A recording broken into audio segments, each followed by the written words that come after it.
Paix et salut sur le prophète Mohammed, ainsi que sur sa famille et ses compagnons. Aujourd'hui, nous allons parler du drap blanc que les Tidjani étalent lors des oraisons, en groupe. Donc ce drap blanc, on peut le voir étalé dans toutes les contrées où il y a des Tidjani, toutes les contrées où il y a le zikr Tidjani, et vous allez voir les Tidjani donc étaler un drap blanc lors de la Hadratul Juma, donc le zikr du vendredi qui fait partie, donc c'est une oraison qui est récitée entre la prière de Asr et de Maghrib, voilà, et aussi lors des wazifa. Donc la wazifa qui fait partie aussi des oraisons Tidjani. L'origine de ce drap blanc est tout à fait presque banale, historiquement en tout cas. Voilà, donc il a été institué logiquement, voilà, d'une manière très logique. Et en fait, on situe le moment où on a institué donc le drap blanc. On le situe au moment où la wazifa se faisait donc à Fès, devant le domicile donc de Sayyidina Cheikh Ahmed Tijani. Donc c'est un couloir. Vous pouvez voir la porte du couloir donc sur la photo. Et ce couloir donc menait directement à chez lui et les gens passaient par là. Et c'est là qu'on faisait le zikr. Et c'est à cet endroit-là que afin d'éviter que les gens passent entre les gens qui font le zikr, donc pour éviter cela, on a mis le drap blanc. Alors, ce drap blanc est devenu par la suite, donc c'est devenu donc quelque chose qui a été donc rajouté. Voilà, comme un acte méritoire sur ces oraisons. Alors, il ne s'agit pas de quelque chose d'obligatoire. C'est-à-dire que si jamais vous n'avez pas de drap blanc, eh bien, les zikrs sont tout à fait valides. Ça ne pose absolument aucun problème. Mais c'est un acte méritoire. Voilà, donc c'est un embellissement. C'est un embellissement. Donc déjà, le fait de mettre un drap blanc, ça met une sorte d'ambiance. Et on peut ressentir quand même une petite différence dans l'atmosphère, dans l'ambiance, psychologiquement parlant en tout cas, lorsque on met un drap blanc et lorsqu'il n'y en a pas, il y a une petite différence. Donc le fait de mettre un drap blanc en anglais il y a un terme pour ça, mais ça va embellir l'acte d'adoration. Comme d'ailleurs le fait de passer avec de l'encens.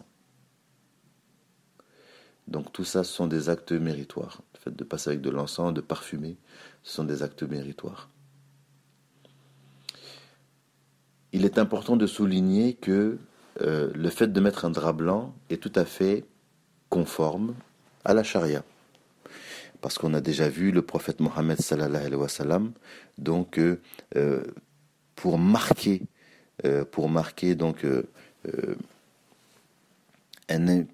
donc la présence d'un invité, donc on l'a déjà vu donc étendre son foulard ou son écharpe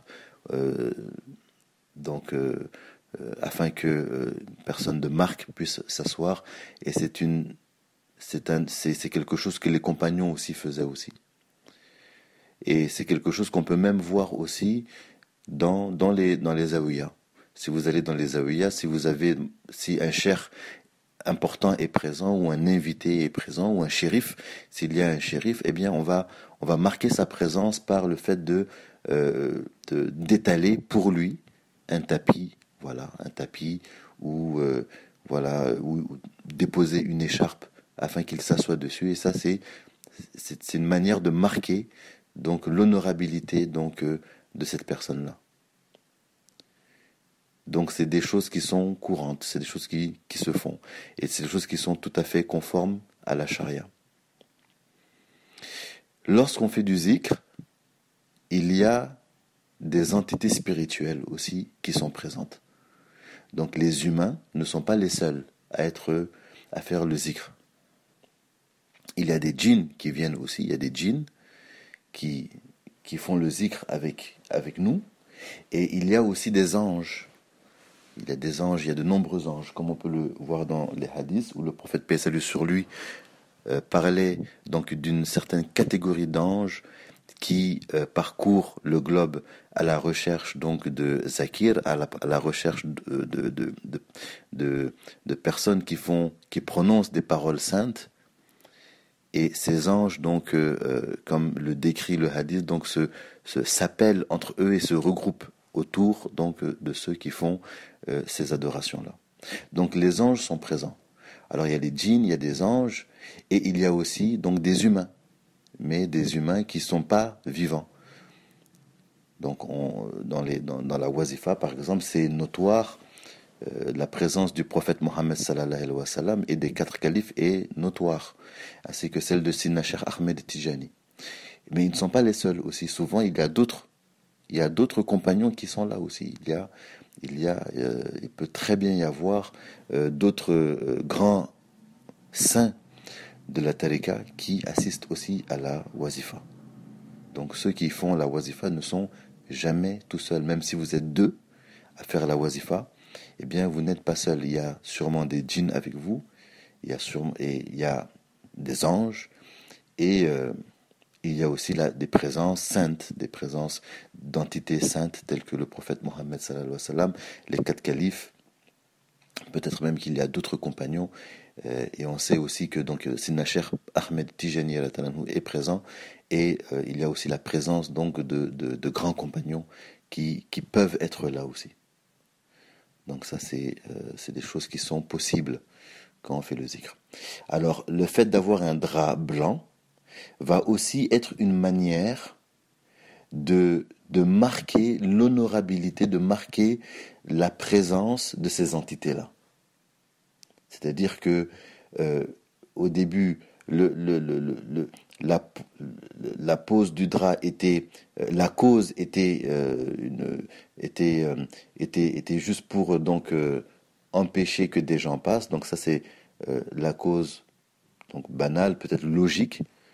Mais le fait d'avoir adopté donc cette pratique comme une pratique d'embellissement donc des oraisons, elle a aussi d'autres justifications. Elle a aussi d'autres justifications. La justification première est logique, banale, exotérique. Voilà, elle est conforme à la charia. Mais le fait d'avoir adopté cette pratique comme une pratique, donc ça devient même aujourd'hui une signature presque des zikr tijan. Donc chez les tijani, vraiment on reconnaît vraiment le zikr des tijan par la pose de ce drap. Eh bien, les autres justifications sont ésotériques. Donc il y a une justification exotérique qui est de tout simplement marquer une frontière afin que ceux qui se mettent autour donc de ceux qui font le cercle soient tranquilles pour faire le zikr et qu'il n'y ait pas de gens qui passent entre eux. Donc ça c'est la justification exotérique. Mais les justifications ésotériques sont nombreuses. Il y a donc comme justification donc l'atmosphère que ça crée. Donc c'est comme on se sent bien, il y a comme une sorte de révérence. C'est quelque chose de solennel, donc d'avoir un drap blanc. Donc quand on pose le drap, on est tout de suite dans l'ambiance, ça va nous encourager, l'attitude, on va avoir aussi une attitude donc pour le zikr. Donc visuellement c'est joli, et ça nous met dans l'exercice. Et il y a aussi d'autres justifications ésotériques, comme par exemple le fait d'honorer donc les présences invisibles, mais qui sont là. Donc il y a des djinns, il y a des anges, et le prophète, paix et salut sur lui, est là. Le prophète est là, sur lui la paix et le salut, les 4 califes sont là. Les 4 califes sont là, et d'autres saints sont présents aussi. Et il y a sûrement encore d'autres justifications ésotériques très profondes. Allah ou Arlam, tu es plus savant. Donc c'est une pratique qui a été instaurée par Sina Cheikh Ahmed Tijani, et c'est une pratique qui est restée. Les Tijani l'ont gardée. Et on utilise toujours donc un drap blanc, comme ça. S'il n'y a pas de drap, ben, c'est quand même valide, les oraisons sont valides, mais vraiment les actes méritoires donc des oraisons, ça va compter parmi les actes méritoires des oraisons. Et parmi les actes méritoires, donc il y a la propreté du lieu. Donc ça va signer la propreté du lieu, que aussi un lieu qui sent bon. Donc là, on va rajouter souvent des encens. Les gens vont être parfumés, propres, bien habillés, et les gens viennent faire le zikr de cette manière-là. Voilà. Il y a aussi la formation des rangs. Donc tout ça, c'est méritoire. Donc quand on se met autour du drap, on ne se met pas n'importe comment. Si on est nombreux, on se met comme dans un rang pour la prière, donc dans des rangs bien serrés. Donc ça, on ne se met pas dans le désordre. Donc ça, c'est méritoire aussi. Et aussi, parmi les actes méritoires, il y a le fait de marquer la présence du prophète Mohammed sallam à partir de la 7e perle. Et là, dans la manière de s'asseoir, on va s'asseoir d'une belle manière. On ne va pas s'asseoir n'importe comment. Donc, parce qu'on sait que les présences ésotériques, elles sont là en ce moment-là. Donc, ça va faire partie des actes méritoires de s'asseoir correctement. Et il y a même des régions, par exemple au Mali, chez nous, c'est un signe de respect de se dénuder la tête quand on est en présence de personnes importantes. Donc vous voyez, ces choses-là, dans le rythme malikite, le fait d'avoir la tête nue n'est pas un problème, ce n'est pas quelque chose de macrou, ce n'est pas quelque chose de répréhensible. Et souvent, vous allez voir donc au Mali, donc par signe de timidité, de pudeur et d'humilité, donc vous allez voir des vieilles personnes, à partir de la 7e perle, ils vont enlever leur chapeau et baisser la tête, voilà, comme s'ils étaient, voilà, et parce ils savent qu'ils sont en présence du prophète Mohammed sallallahu alayhi wa sallam, en présence de compagnons, en présence de leur chair. Donc ça fait partie des attitudes et des actes, ça rentre dans les actes méritoires, c'est pas du tout obligatoire, mais ça va embellir l'oraison, c'est tout ce qui peut augmenter la lumière, tout ce qui peut augmenter la présence du cœur, eh bien, on va pouvoir utiliser cela. Et le drap blanc fait partie de ça. Voilà, donc ça c'était pour le drap blanc. Alors ce n'est pas une bida, ce n'est pas une innovation, ce n'est pas encore moins une innovation blâmable, c'est quelque chose de tout à fait naturel. Lorsqu'on a des gens importants, c'est tout naturel que on en prenne soin, c'est tout à fait naturel que le fait de déposer un drap pour qu'une personne s'assoie, c'est tout à fait naturel. Ça rentre dans la loi mohamédienne, bien entendu.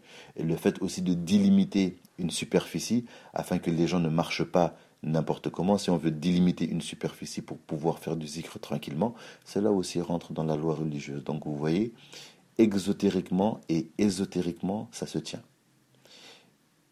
Et c'est ça, la Tidjania. Il n'y a rien dans la Tidjania qui ne tient pas exotériquement et il n'y a rien qui ne tient pas ésotériquement. C'est-à-dire que tout est absolument conforme. Tout est conforme à la charia, tout est conforme à la sunna. Voilà. Que Dieu nous permette de bénéficier largement de cette voie Tidjani, de ses secrets, de ses grâces, que Allah nous permette qu'on en bénéficie largement. Voilà, par la grâce du prophète Mohammed sallallahu alayhi wa sallam, par le prestige de Sina Cheikh Ahmed Tijani, que Allah nous facilite notre cheminement.